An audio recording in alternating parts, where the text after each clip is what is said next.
Well, as well as Zheng Tinwen's gold medal, China scored a silver in the mixed doubles tennis with Zhang Zhuzhen and Wang Xingyu.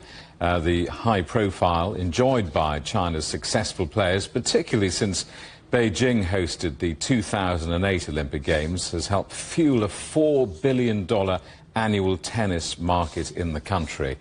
Well, bookings of tennis classes and tennis packages are among e-commerce platform Meituan's top sellers. Group buying orders relating to tennis jumped 172% compared with the same time last year. Another e-commerce platform, VIP.com, reported sales of tennis skirts are up 91% compared to a year ago. Well, let's talk to Simon Chadwick, who's Professor of Sport and Geopolitical Economy at Skema Business School. Simon, good to see you. Welcome back. I mean, it's difficult, I guess, for guys like you to translate success on the field into hard commercial sales, but presumably we can have a go. What does this look like in China? What I think is happening in China right now is lots of things. Keep in mind, we have seen very famous and successful Chinese tennis players before, for example, Li Na, who was a Grand Slam winner.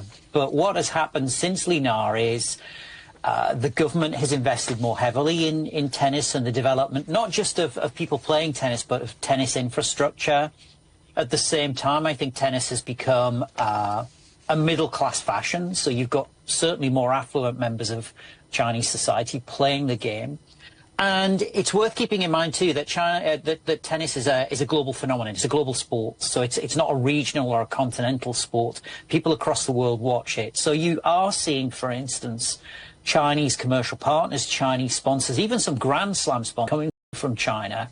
And so from almost nothing in 2008, what we now have is essentially within China a tennis ecosystem that consists of government, of businesses, of participants, of stadiums, of towns, of cities, and so a lot of things are happening right now. People go on about sporting legacy, don't they? I mean, do we know if this is going to be a flash in the pan, or can we predict that this tennis economy will be sustainable and go on for years? One-off success is no guarantee of future success. Whichever country, whichever sport, that's just the way it is.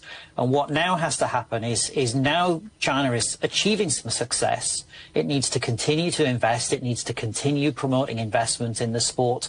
Those players need to win more. And, of course, those players in winning more need to inspire. They need to serve as role models, perhaps even open tennis centres themselves that attract in more players. And what we will see then is over the next 10, 15, 20 years is there will be a tangible legacy.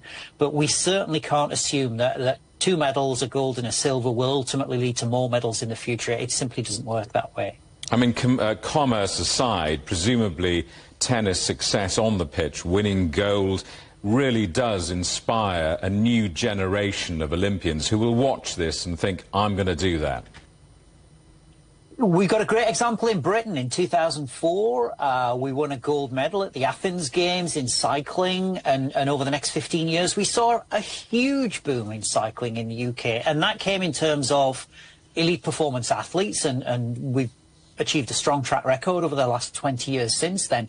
But much more than that, the sales of bicycles increased by up to 30% following the Olympic gold medal in Athens. And so we can expect over the next few months and perhaps even the next few years in China, people picking up a tennis racket, buying tennis shoes. I noticed you talked about tennis skirts being bought online. That will happen. There is always a bounce. And the challenge for any country is to ensure that that bounce is sustained, not just after 6 months or a year, but 5 years, 10 years and beyond that, to really create a culture where people see it as being normal to watch and to play tennis. Simon, good to talk to you. Thanks so much for coming back on the programme. Simon Chadwick, Professor of Sport and Geopolitical Economy at Skema Business School.